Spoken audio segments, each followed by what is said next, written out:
It all started when I decided to go to an unfamiliar place after one of our most annoying customers at the airport complained endlessly about me. Instead of rushing back to the office on that boring Tuesday morning, I decided to take a break at a nondescript pub restaurant nearby in the hope of enjoying a light lunch and a few beers before starting the tedious task of studying for a contract.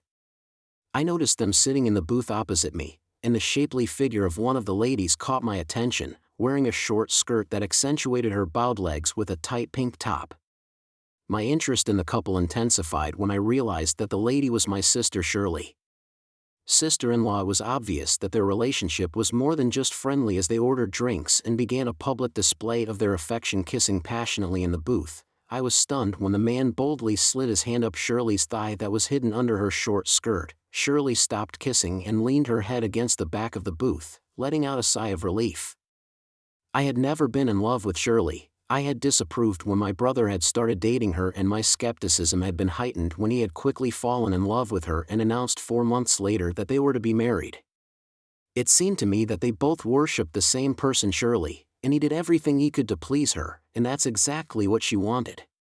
The first 3 years of their marriage had been filled with happiness, but now, watching this scene play out 30 feet from me, I realized those happy days were over, and her man had put his hands on Shelley's waist and started kissing her neck. When I sat down across from them and casually greeted her with a "Hello, Shelley," her eyes went wide with horror, and it was almost comical to watch her reaction.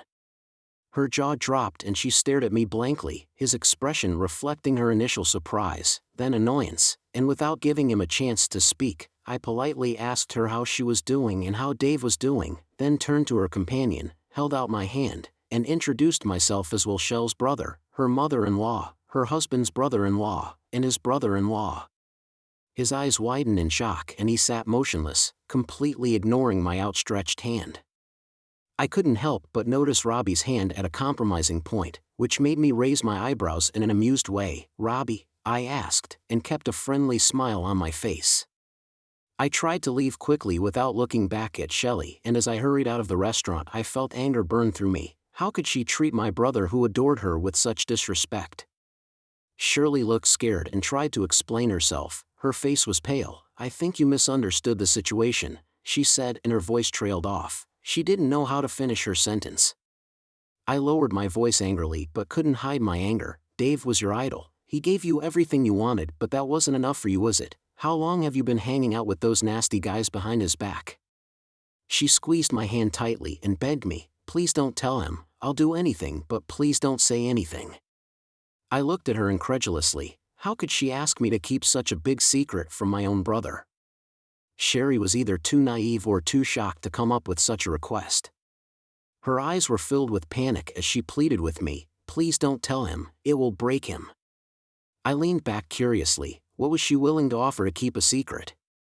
She burst out laughing. "This is ridiculous, Shelley. I never thought you'd come up with something so ridiculous. I must honor your imagination." Shelley looked at me seriously. "I'm not kidding, Will. She's been dating a guy from the health club for a few weeks now. Not only is she reasonable and gentle, but she's one of the most honest people I know, and most importantly, she loves me." I'd never doubted her love for me, or mine for her, and as Shirley leaned closer, I realized she sensed my confusion. It was hard for me to accept that she was telling the truth, and something shifted inside me that made me change my mind. At first, I was hesitant to join the health club, while she embraced it wholeheartedly, becoming a loyal member of the club and working out 3 times a week. At home, as we sat at the dining room table, she seemed to be deliberately avoiding contact with me, which confused me a little, and Shelley sat across from me, looking at me expectantly, as if she knew something was wrong. I paused for a moment, thinking carefully before continuing. I will not tolerate her being unfaithful to me, and I will not say anything to Dave about what I saw today if you help me gather evidence. Dave came back. She was relieved, I swear. "I give you my word," she said, but I knew her promise was empty. "What do you want me to do?" "What is it?" she asked me. I told her I wanted to hear the details of the affair from her own mouth. I needed to know who this man was, when it started and how it ended. I couldn't believe how often she was with him and why she felt that cheating on me with another man behind my back was acceptable, and as I talked to Shelley, I started to buy into her ridiculous excuses for cheating, and it angered me. Shelley nodded and said, "Okay, I can arrange it. You need to approach her carefully. You need to approach her carefully, and be sure to tell her the details of your affair so it looks like a real intimate conversation," I said, unable to resist the sarcastic addendum. "And by the way, is Robbie the only one who can get into your trousers person?" While I could have assumed that the first thing I'd do was call Dave and tell him what Shell had done, I knew I couldn't bring myself to do that. In school and college, Dave was known for being shy and good at striking up conversations with people, and his college roommate had joked that Dave spoke snake. In just a few short months, she had completely charmed Dave. He was determined to marry her and no one could stop him. Dave loved Shirley with all his heart and thought she was impeccable in every way. I realized that he needed to hear the truth directly from Shirley before admitting that she had cheated on him, and as much as I desperately wanted Shirley to be faithful to me, the likelihood of that seemed to diminish with the passage of time. I took my notebook and began to write down the necessary steps I would have to take if the worst-case scenario became a reality, including using my credit cards, selling my house, transferring ownership of my car, and so on. Having spent the last 7 years looking forward to seeing my beloved wife at the end of the day, I couldn't help but feel exhausted when she mentioned over dessert that she was working out at the health club, and despite my love for her, I had a hard time hiding my resentment and anger. I knew I had to pretend to be an innocent husband for a few days, but it wasn't easy. We had a nice chat at dinner, but I couldn't shake the doubt from my mind. "My dear husband, do you remember those black trousers you liked a few weeks ago?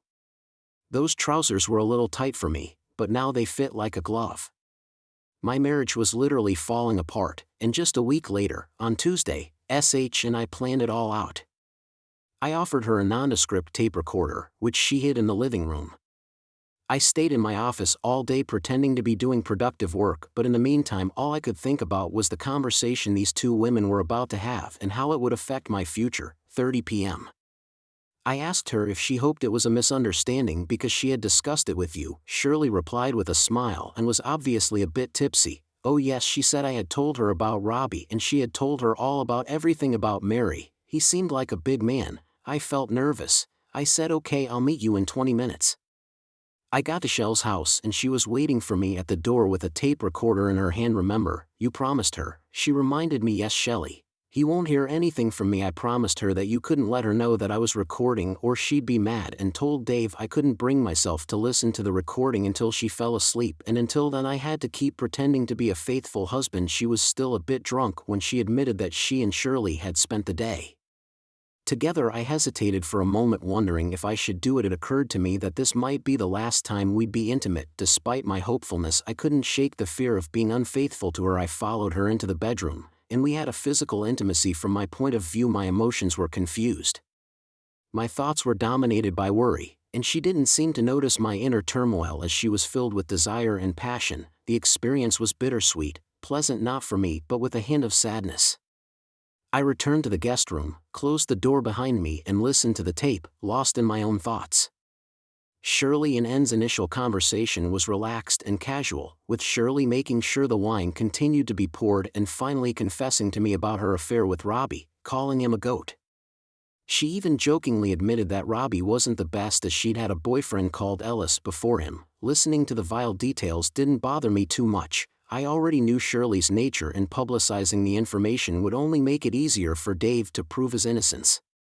I was looking forward to the inevitable moment. I was tempted to skip ahead to the recording. Eventually Shell ended the conversation. "Honey, now it's your turn to share your story," she said with a smile. "You had just mentioned that you had met him at the health club and had described him so well."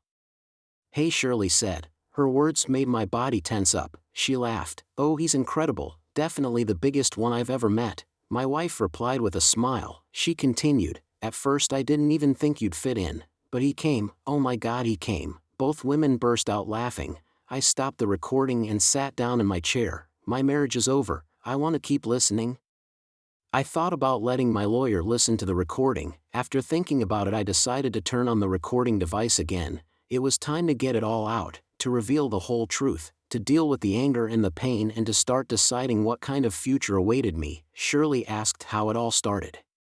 The thought that he would find out about my misdemeanors terrified me, and my wife began to tell the story. She joked that I seemed to have a bad case of BDF. Shelley asked what BDF was and she replied with a laugh, "Let me explain, but first pour me some wine." But a few months ago a new trainer caught my attention. He wasn't tall but his broad shoulders and impressive muscles turned me on. Imagine his name was Marlon, and he used to flirt with all the women in the gym, helping them set up their exercise equipment, lifting weights for them, and spying on them during their workouts. I watched their conversation until he disappeared into the office at the back of the gym. A few minutes later, I happened to glance back and noticed that Patty had walked into his office unnoticed. I couldn't help but smile to myself. It was obvious what was going on, but at the time I didn't really care. As I finished my workout and began to change in the locker room, Patty walked in, and she seemed to be beaming with happiness. She smiled and looked around tiredly before answering. She sat down and told of her relationship with Milling. She said that Milling was a great sexual partner and very dignified, which turned her on. She told how Milling flirted with her and eventually convinced her to have sex in his office. From then on they had an intimate relationship, and whenever she managed to get to the club, she said that Milling was fantastic and gave her the wildest lovemaking experiences. Despite my interest in her story, I wasn't going to take any action. I could communicate with anyone, but I was happily married. Nonetheless, over the next few weeks, my curiosity about Marin grew. When I looked up, his shorts were just above my head, revealing an amazing amount of bulk, and I was shocked by how much he bulged like an animal in his tight shorts. He took my hand and ran it over his shorts, showing me just how much he wanted me. He didn't hesitate to pick me up and check me for witnesses before taking me to his office. A whirlwind of desire swept through my mind, and as he closed the door behind him and led me to a chair, silently pulling off his shorts, and standing in front of me, my thoughts went blank as we made passionate love, and as he finished, I felt myself withdrawing from Ed, completely stunned. As my wife finished telling the story, Shelley's reaction was genuine. She marveled, "Wow, that sounds incredible." She nodded, explaining that she had continued to date him after that unforgettable day. I left his office within a day and went to take a shower, feeling sleepy and weak. I was completely exhausted after the shower. When I got home I was overcome with guilt. I was shocked that I had betrayed my will. Fear gripped me and I waited for him to come home. Surprisingly, he didn't seem to notice anything special that night. It was just a normal evening, and despite his desire for intimacy I pretended to be tired so as not to betray my infidelity. I tried to convince myself that it was just a one-time thing, but as a mature woman with a loving husband, I should be able to resist his temptations. But a week later he cornered me again at the bench. The room was empty. He took my hand under his and his wife continued in a dreamy tone, "I can't put it into words. Surely making love to him was easy, and we really did satisfy each other in every way. I can't believe I'm telling you this now." She smiled. "Not because Marlon is special. I'm not interested in him at all, not as a person, not as a lover, not as anything else, but making love to him was so wonderful." She laughed again, and so did Shirley, and I sat and listened, feeling angry, and I listened to the rest of the dialogue on the tape, but after the second time he slept with her, she gave up and stopped resisting. Nevertheless, I still believed in the sanctity of our marriage vows, and after much deliberation, I finally got up and walked out the door at 2:30 a.m. 6:30 a.m. I left a short personal note and headed to the office, trying to hide my anger and disappointment. "Andy, it's Will. I need a huge favor. Can you arrange for me to see the coolest divorce lawyer in your office this morning?" Eddie warned me that she was really scary. He described her as someone who could keep the sharks away while swimming in the sea. Margaret's behavior and her firm handshake confirmed it. She asked me, "What do you want?" I replied I want to divorce her for adultery and nothing else. "Despite the problems between us, we must come to a fair agreement on finances. I will rationalize our savings, but I am adamant that I will keep the house," I said firmly. "As for her surname, I will change it to the one she had before the marriage. I don't want her to be known as Mrs. Will Harris anymore." Margaret understandingly nodded and looked at me firmly. "I'm really sorry, Will. Could you give Eddie and I a moment to discuss the legal details?" After a short conversation, Margaret called me back into her office. "The divorce should be simple and I'm sure she'll have no problem accepting your terms," she assured me. "Now let's get the process started." I frowned as I explained the difficult circumstances of Shell's betrayal of my brother, her offer to me, and the recording. I hadn't told my brother about it yet, but I knew I had to. he would be just as upset as I was, and I couldn't hide the truth from him. She suggested Margaret noticed that you had chosen a good pair of wives, and seeing the look on my face she hastened to add, I'm sorry, I shouldn't have said that. In your brother Dave's case, the recordings can be used as evidence, and since Shelley knew they were there, she's not protected, which makes the divorce process easy unless he's behaving unreasonably. In addition, we have the opportunity to sue them and Marlon over the health club situation, suggested Eddie, and there's a good chance that the club will pay you a large sum of money, ranging from 6 figures to 1 and 2 million. The film could be valuable in a civil suit. They would never want this scandal to become public. Imagine husbands dragging their wives out of the club. Margaret laughed softly, but she still looked scared. She assured me that she would start the divorce process. Eddie escorted me out of the office. I'm really sorry. Margaret will get you what you want, I can assure you, but I can't help but feel guilty about the situation, Eddie said. I tried to put on a brave face. Don't worry, Eddie, it just means that we'll be able to have more time to play together on the tennis court, 30p. I canceled her credit cards and set up separate accounts for our finances. Finally, I wrote her a letter, and although it took me a few tries to get it right, saying goodbye to the love of your life is never easy, especially under the circumstances. I quietly pinned the note to the front door, locked it and left, assuming she would be home between 6 o'clock and 6:30 p.m. I couldn't help but wonder how she would react when she found the note or realized her key had failed. Our marriage has come to an end and now you are free to continue your relationship with Marin and his big tools. I will not speak to you again in my absence. My heart is broken because I love you deeply and dream of growing old together. Unfortunately, our marriage vows do not mean the same thing to you as they do to me. Dave was visibly shocked. His mouth dropped open and he looked at me in disbelief. Oh my gosh, are you sure? He gave me unwavering support, which showed that he loved me with all his heart. When we finished dinner, I felt the need to reveal a part of the situation that I had been hiding until now. I told him that it was Shell who had given me the proof. He had recorded a conversation in which he had revealed the truth. He expressed sympathy for me, acknowledged the seriousness of the situation, and then he expressed his gratitude for having a wife as good as Shelley in such a situation, and that I wasn't shocked that she had helped you, that she had always favored you, and that I knew that you didn't always love her, but that she loved you. Listen, Dave, come on, let me check out. I need you to come home with me, I said, and as we walked towards the house I noticed a note under the door, written to me in her elegant handwriting. I casually placed the note on the hall table and walked him to the guest room without daring to look at him. Dave, listen to me, it's very important, and I began to say solemnly, you know, I treasure our friendship.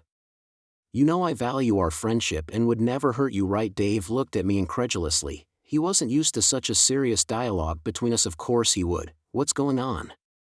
At first the room was quiet, broken only by the faint sound of the tape. Suddenly there was a loud click and I concluded that Dave had dropped something. I tried to explain, but he interrupted me. You must be enjoying this monster hiding the truth about Shirley from me, making me sing her praises when you know the truth about her character, Dave continued. His anger was palpable. Dave was her fault too. I started to explain, but he interrupted me again. You must be so smug. You've always resented her, now you can gloat. I told you so, you bastard, he spat. I know it's painful for you and for me, but the point is that you obviously already knew, so why didn't you tell me? I found out about Shirley a week ago. I knew I couldn't tell you, you should have found out for yourself. I only received her recording yesterday and Dave and I sat down for a beer and I told him the whole story. In a detailed conversation with Margaret Adamson, Margaret assured me that our business was stable and that she would be happy to represent Dave if he wanted to. She kept calling, leaving frightening messages and pleading to talk to me, and despite her insistence, I refused to take her calls. I couldn't find any reason to talk to her. Margaret Adamson worked diligently to complete her tasks and was oblivious to the drama that was occurring in my personal life. After the divorce papers were served, she learned about the intricate legal strategies that N's lawyers were trying to employ. Initially, N denied any adultery in her conversations with Margaret, but her view changed when she provided recorded evidence.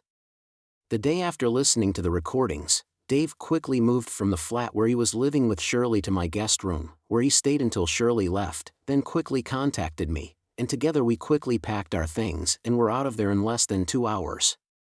Meanwhile, Shelley had left a series of angry voice messages filled with abuse at my house, and Anne's remorseful behavior contrasted with my feelings of detachment.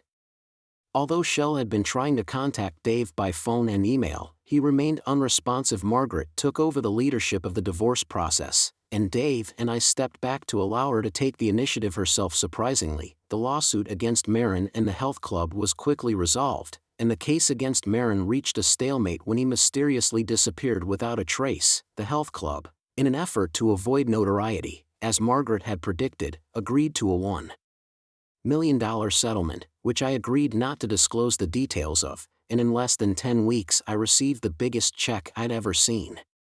Our conversation often centered around our relationship with Shirley and our lives. It was hard to believe with so many wonderful women waiting for us, but somehow we managed to support each other through it all.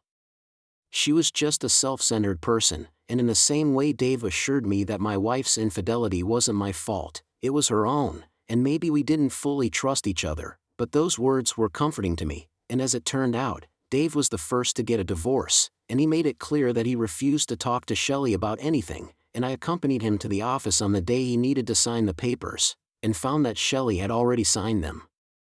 3 weeks later, it was my turn, and we met on Tuesday, with 2 lawyers in attendance. The attorney representing my wife offered a settlement agreement on the condition that I drop adultery as a ground for divorce and meet with my wife alone before signing the agreement. After some negotiation, we reached a compromise that I would listen to my wife, and if she could convince me, we would change the grounds for divorce to irreconcilable differences. I couldn't help but notice her short hair, which suited her perfectly, and despite her pallor, she was still the amazing woman I had adored for years.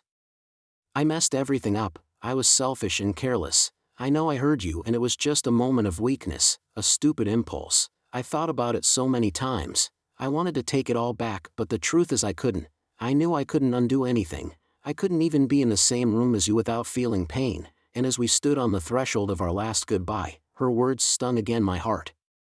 I turned away, unable to bear the pain written all over her face. I heard her sobbing softly behind me, and it shocked me even more. Baby, it was just a mistake, it didn't mean anything. I let her talk. Her sweet voice that had been so dear to me was now a painful memory of our loss, and when she hadn't heard anything unexpected, she couldn't share any new information with me that could make a difference. I've been wondering if you're thinking of me, or of Marin and his strange gadgets, and how I can tell the difference between your love for me and your desire for him. I'm afraid you found someone else to fill the void, and I continue to condemn her while I wait for an answer. If I meet a woman of great physical stature and have an affair with her, whom I don't particularly love or respect, except that she gives me carnal pleasure which I've never experienced with you, and then you find out the truth, can you forgive me? I can't forgive you. I'm done thinking about it. The idea of having you back has created overwhelming emotions that I know I can't handle. She cried, and we sat in silence, not taking our eyes off each other for what seemed like an eternity, both of us contemplating the meaning of our relationship and how we had come to this difficult moment. I rose from my seat, both blaming myself and hating her for betraying me, and then blaming me for it, wondering if I would ever have the chance or the will to go on, and realizing that I wasn't the brave and resilient person she had counted on me to be. She stood at the end of the corridor waiting for me, her expression surprisingly understanding. Let her get on with her disagreement, I muttered. It wouldn't have affected me at all sitting at the kitchen table with Dave, not quite drunk but feeling the effects of a few glasses of wine, listening to my opening remarks. I'd already made a number of decisions, and he nodded his head encouraging me to get on with it. I'd put most of the money I had invested in it, only we had saved a lot of money for retirement, but decided to use some of it for a special trip. I booked a 3-bedroom flat for us in Cancun for 4 weeks from 2 weeks to allow us to enjoy a carefree lifestyle. We'd tell the office that you're on holiday and we'd have fun like 2 bachelors. We could even joke that we were 2 divorced gay men just for fun. I laughed. He raised his eyebrows and I laughed, looking forward to the adventures that lay ahead. We spent time in Cancun, telling each other how we'd been cheated on in our relationship, and despite our broken hearts, we had a great time, soaking up the sun, playing tennis, swimming, and drinking. His charm worked 75% of the time, and when he noticed two attractive women sitting together, he had no hesitation in leading me to their table, smiling charmingly and saying, "Sorry ladies, but I'm sure you won't mind a stranger buying you a drink. Let me introduce you to my brother Will Harris." Dave Harris joined the band after completing his mission. In Cancun, single women crave excitement as much as we do, and over the course of those 4 weeks, about 6 different women had been in my bed, and I doubt Dave had been in even more. Despite our distance, I was a little hesitant, bent on having an impressive inner physique, but the women didn't seem to notice the straw that broke the camel's back inside me, which became easier and easier for me as I continued to look for a new relationship. She was warm and responsive. She wanted to be with me as much as I wanted to be with her, and we had a wonderful time together. But at 3 a.m. everything changed somehow. I woke up to find myself in bed, listening to the soft breathing of Shannon, who was sleeping next to me, and my mind flashed back to the wonderful time we had spent together, realizing that something had been taken away from me without a second thought. I couldn't help the tears. Shannon knelt beside me and held me, whispering comforting words. Despite my embarrassment, I couldn't restrain myself. Shannon continued to comfort me as the sun began to rise. We went to the kitchen where I was making breakfast, and Shannon shared her own story of a lost love. Her husband was becoming more and more preoccupied with his career. Their marriage was falling apart, and after almost 2 years of loneliness, she found herself back in the bedroom without a word. We looked into each other's eyes, spoke tender words, and discovered a new level of intimacy that began with a one-night stand at Shannon's and turned into 4 unforgettable nights together. The next day, Barbara came to my room to experience her first intimacy in a foreign country, and Dave and I decided to have dinner at a steakhouse we both enjoyed.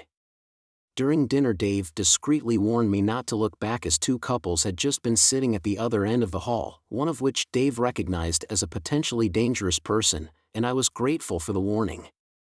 My heart was suddenly pounding, and I tried to hide my reaction. After a moment's pause, I happened to scan the dance floor and realized she was looking straight at me. "Is this the first time you've seen her since your divorce?" he asked me. I nodded, surprised at my strong reaction, which I suspected had something to do with my surprise, but I didn't want to know the details, just a favor. "Let's enjoy dinner," I said, "and not talk about her job or her looks. We'll agree on that," and started telling a humorous story about flirting with a colleague. I got up from my seat and looked her in the eye. Her cheerful expression greeted me, and once again I was caught off guard as I answered her. She offered to dance to remember the good old days, and I readily agreed. The feeling of her in my arms felt so familiar and radiated beauty. Memories of happier times came flooding back. We talked in whispers about work and the weather, and finally we fell into a comfortable silence. When the dance was over, she gently pulled me back to her, looked me in the eye, and said, "How are you? What's wrong?" She had a serious look on her face. "Something was wrong with me. I think about you every day, and the thought of being in your arms again overwhelmed me." She started to talk. I couldn't find the words. There was silence. I wasn't ready to say goodbye when the last note of the music played. When I went to see Dave, she asked me, "Are you sure you're okay?" The next day I found her husband and sent him pictures of his girlfriend sleeping with me after making out at a motel, and that day I felt my heartache go away.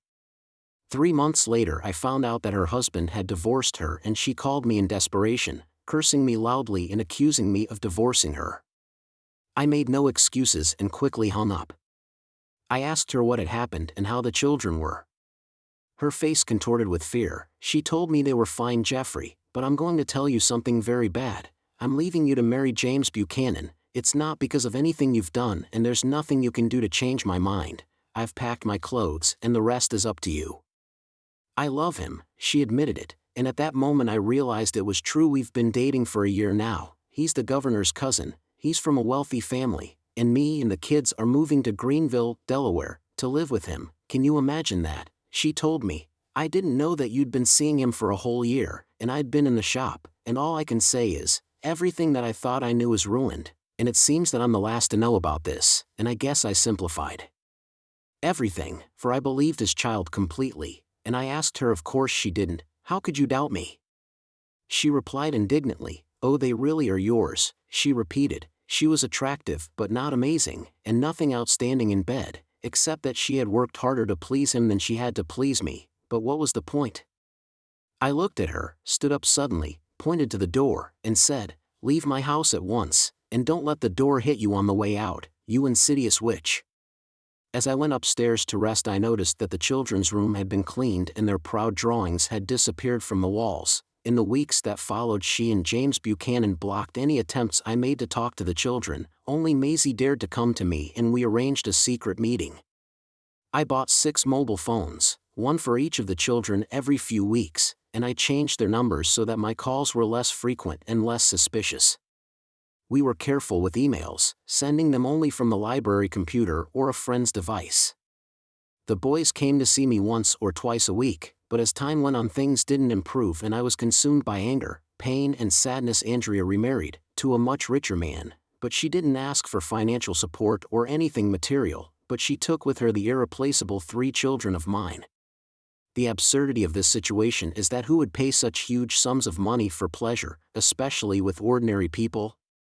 It's also possible that it's done out of genuine affection, but that's hard to say for sure. The kids also avoid communicating with me, perhaps because of the money, the free Ivy League education, and the luxury that comes with wealth. The cars, the clothes, the skiing in Aspen, the summers in France, seem to be more appealing to them than simple pleasures, like fishing with their father at the Jersey Shore. Though undisappointed in their choices, I can't exactly blame them for wishing for to have the best of both worlds, and I hope I've raised them to value more than just material possessions. But I have to remember that they're still children, and the biggest mystery of all remains the fact that Vi Buchanan has taken an interest in her.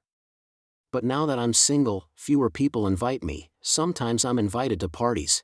I have a few friends who go fishing with me, but without my best friend I feel incredibly lonely. I feel like a spoilt child. I want to take legal action, but my solicitor has advised me to refuse, saying I have no opportunity or reason to do so, and although I'm financially stable I still feel alone, although I was reluctant to do so in the first place. Although I was reluctant at first, I eventually gave in and tried to move forward. The first year was a very difficult one, and my once cozy house now seemed empty.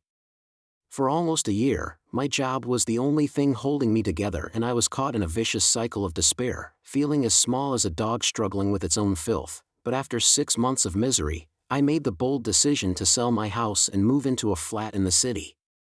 It became clear to me that my business talents far outweighed the incompetence of the operators.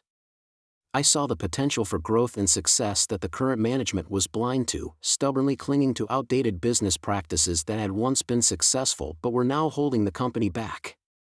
My efforts to find a job were fruitless until I was suddenly offered an interview with a company that wanted me to implement outdated business practices in a company they were acquiring. Throughout the interview, I emphasized the shortcomings of their approach. They were looking forward to my arrival and were prepared to offer me a bonus to entice me. I negotiated a unique holiday package where most holidays were 1 day a week and the contract depended on the company's growth and profits. They seemed to be having difficulty attracting good people, as Chesterton, despite its charm, is not the most attractive place to live. Whilst my children are aware of the changes I've made, in the modern digital age it's hard to really disappear if you live on the internet. This has allowed me to work from home more often and delegate day-to-day tasks to others.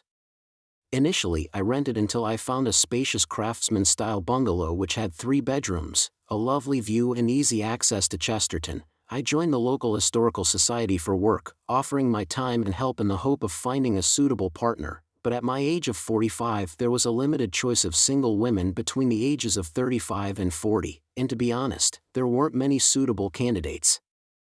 I enjoyed the company of this older gentleman, and we spent a Saturday together fixing various problems on the yacht. On a short cruise I discovered a new love of sailing, and he appreciated having someone to keep him company. We came to a quid pro quo whereby I would service the mechanical and electrical aspects of the yacht in exchange for sailing lessons. As I stood on the dock changing the oil in the auxiliary engine, I heard a cacophony of noise as several boats attempted to dock. The stern rope was thrown short, but I managed to hook it and pull the stern onto the dock, the pond and tide helping to push the bow and allowing me to grab and secure the tow rope. I politely declined. I didn't want to spend the evening with a bunch of rowdy drunks, but a beautiful lady came up to me and Captain Ram invited me to dine with them. She said her appearance said a lot about her. She was sober, had no ring on her left hand, looked well-mannered, slightly British accent, and had a nice figure. "Would you like to dine with me?"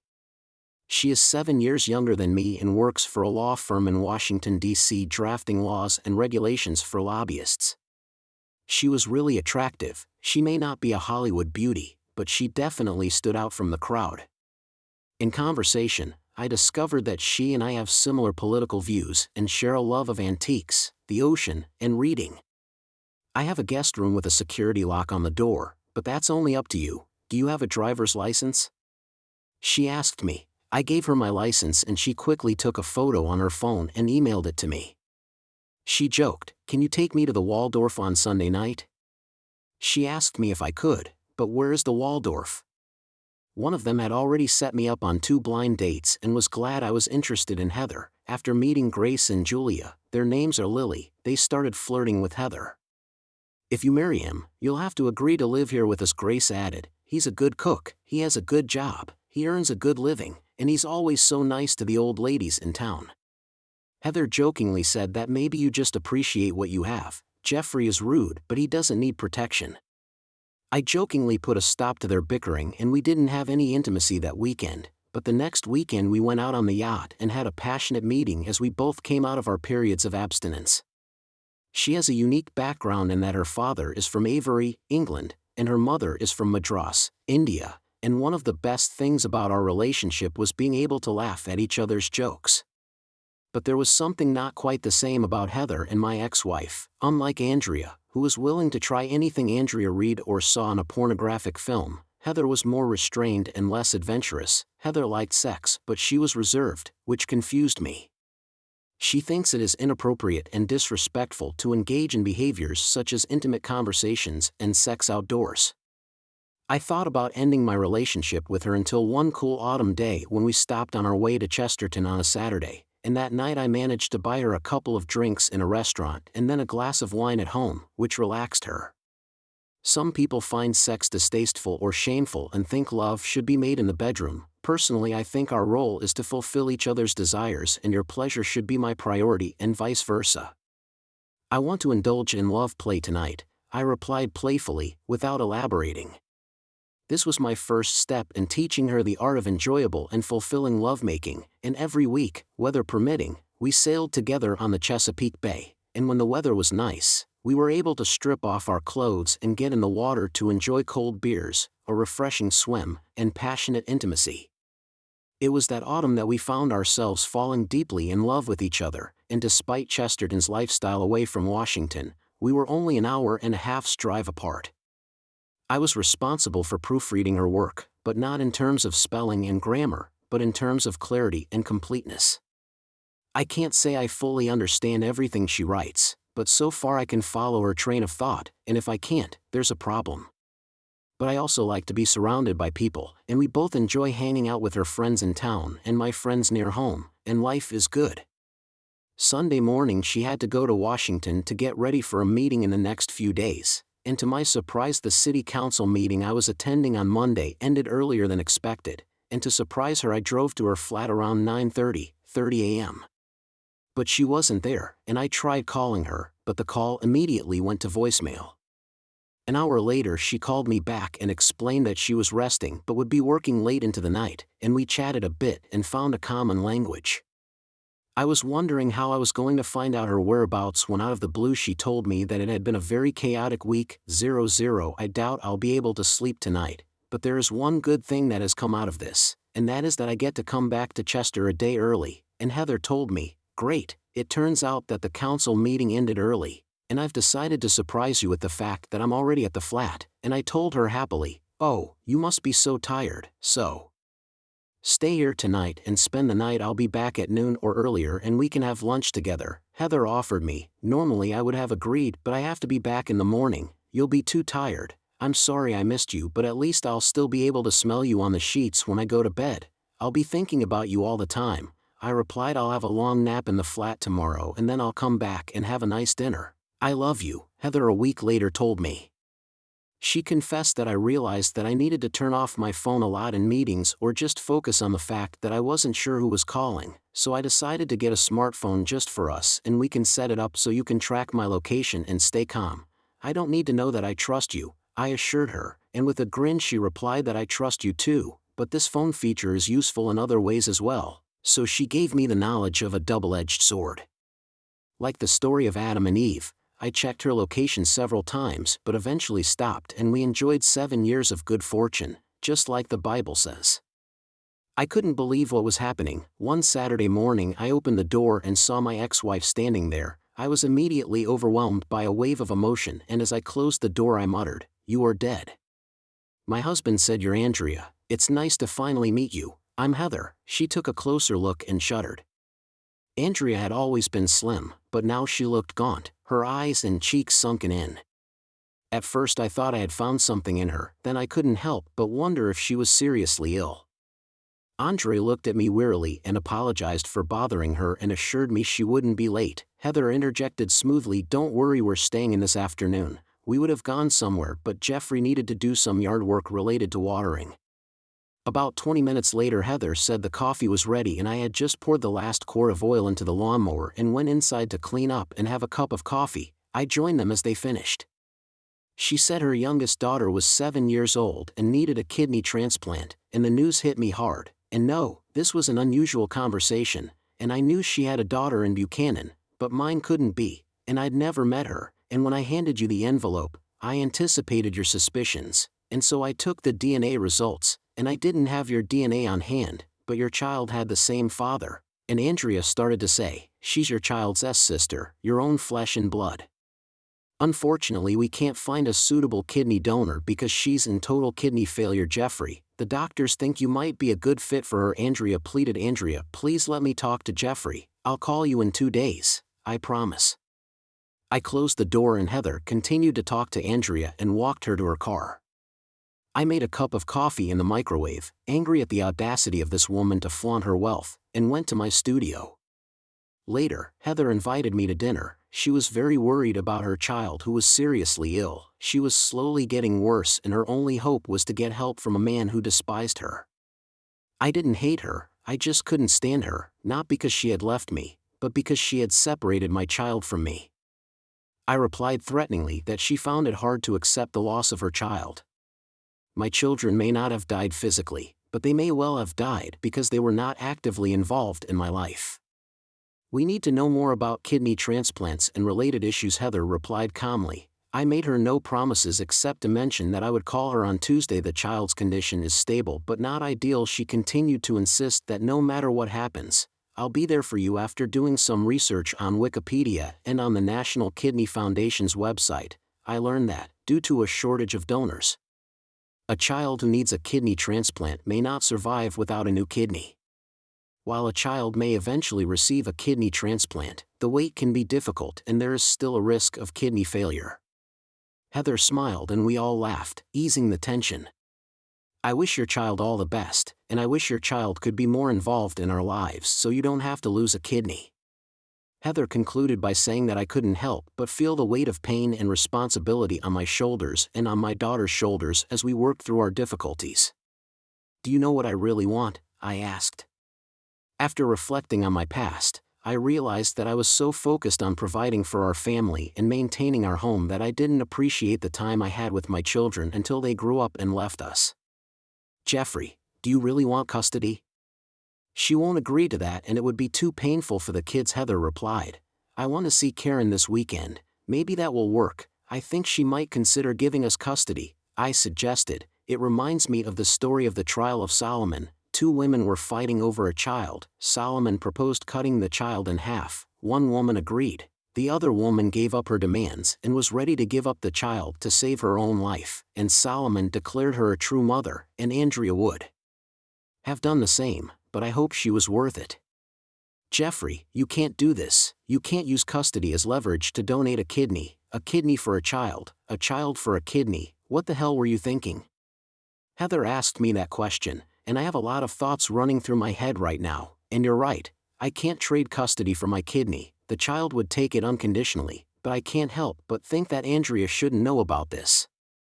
I also had thoughts of getting back at Andrea, but I resisted talking to Heather that night. We outlined the details of the deal. A colleague of Heather's offered to arrange it in the form of a legally binding document. I wrote an extra page before going to Greenville on Monday. He organized a family meeting with Andrea, her husband James, and my 3 oldest children. We made it clear that Karen should not attend, as it made sense for me to do the organizational analysis the day before I went to do it. The next day, Heather and I went to meet the Buchanans. James looked annoyed by the situation. Andrea was clearly worried, as were my other children. I believe the Kidney Foundation is a worthy charity and I want to support them. It seems you are right, Andrea. Karen is my daughter and luckily for me I am a suitable donor for a kidney transplant, I said. But you want me to undergo major surgery to remove one of my kidneys and give it to a stranger, I replied. But she is your daughter, my ex-wife. She is James and Andrea Buchanan's child, and I pointed to them and you all suddenly disappeared from my life without warning, and as a last resort none of you bothered to mention Karen. I had a feeling that once you got what you wanted from me, you'd hide Karen too, and the burden of it all would fall on me alone, with no consequences or pain for any of you. It took me a moment to realize the gravity of the situation. What do you need? It's 20% of the time Heather and I spend with her. Andrea, do you think that's fair?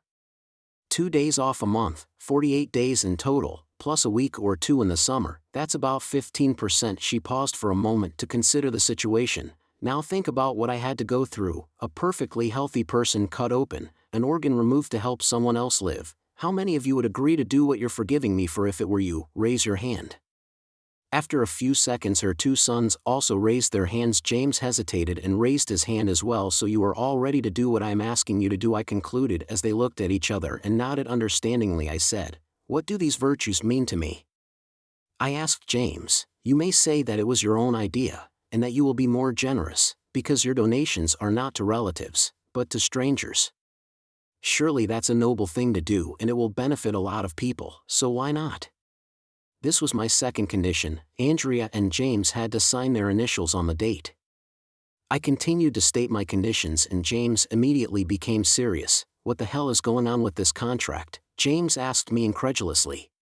The concept of family is a bit confusing in this situation. The contract is beneficial because it clearly states the terms of the agreement up front, including any penalties. James threateningly replied that if for some reason one of you is unable or unwilling to donate a kidney, Heather and I will take custody of Karen. She will take my last name, and the guardianship agreement that we had previously agreed upon will be adapted so that she will have 85% of her time with us and you will have 15% of your time with us. We will gradually transition to this new agreement. This is roughly how I laid out the terms of the agreement. Let's avoid confusion and everyone stick to the plan. Heather began to reassure everyone that all parties agreed that the outcome of the agreement was fair and that if one of the parties refused, I would be awarded custody of one of my 4 children.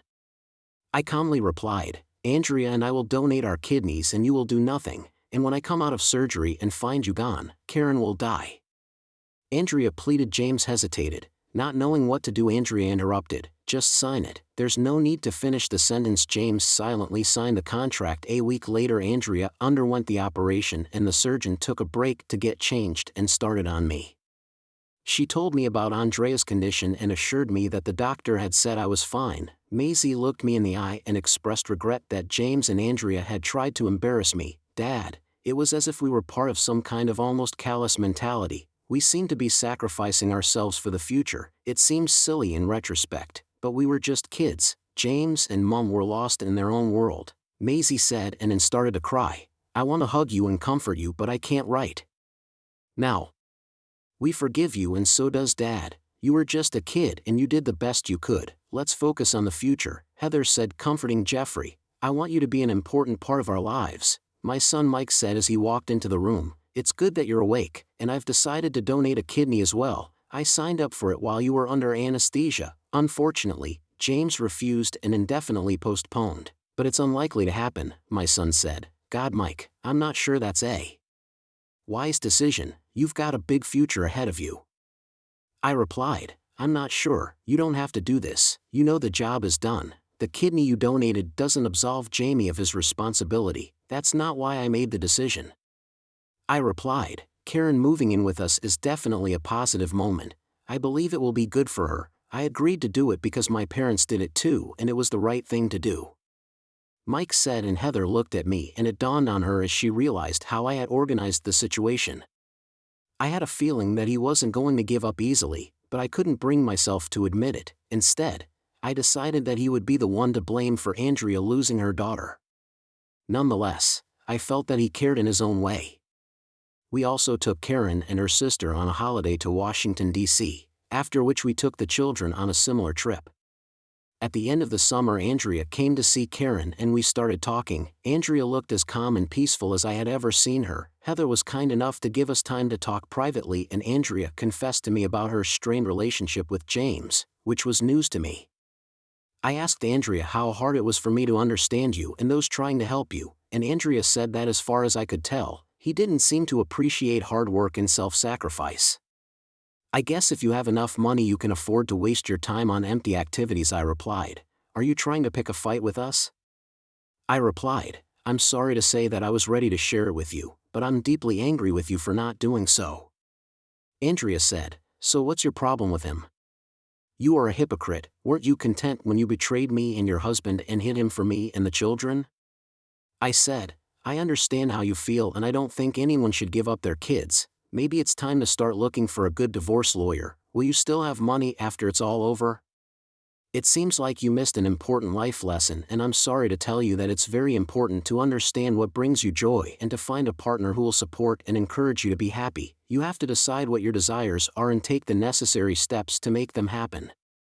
I started cheering her on, looking for advice on how to improve my personal life, calling Heather. She's been through it all and knows how to deal with it. She did some things that helped her after her husband left her, and she will certainly know more about your situation than I do.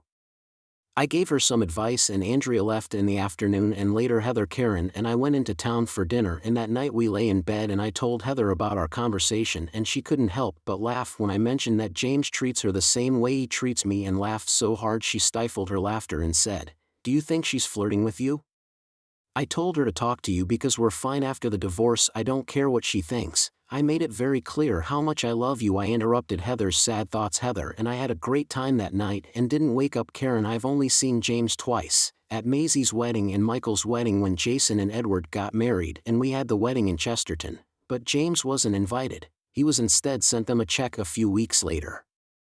I'm told she's had a number of romantic partners over the years. Story 3. It's been a happy life for us. My family and I are doing well. On the way home I was surprised to receive a message from Linda. She shared how much she enjoyed our time together and said that the next time I had to leave to go to work, she also mentioned that she didn't want to wake up next to anyone else and that she'd miss our daily intimacy. I was taken aback by her words, and stopped and read the message again and realized it wasn't a mistake. I simply replied, get a lawyer, referring to our prenuptial agreement. I thought she would agree that there was only one lawyer to mediate our divorce. I threw my phone on the seat and drove home, ignoring her attempts to call me and text me. As I entered my house I heard her on the phone with a man talking about our situation, and it wasn't until I told her, honey, that I was home that she realized I was home. I asked, are you on the phone with a lawyer? She tried to convince me it was just a joke, but I didn't believe her. Walking into the bedroom, I took off my bedding and put it in a black plastic bag, and despite Linda's crying assurances that it was just a hoax, I didn't believe it. I suspected it was bedding she had used with another man in the past week, possibly leaving evidence of their affair.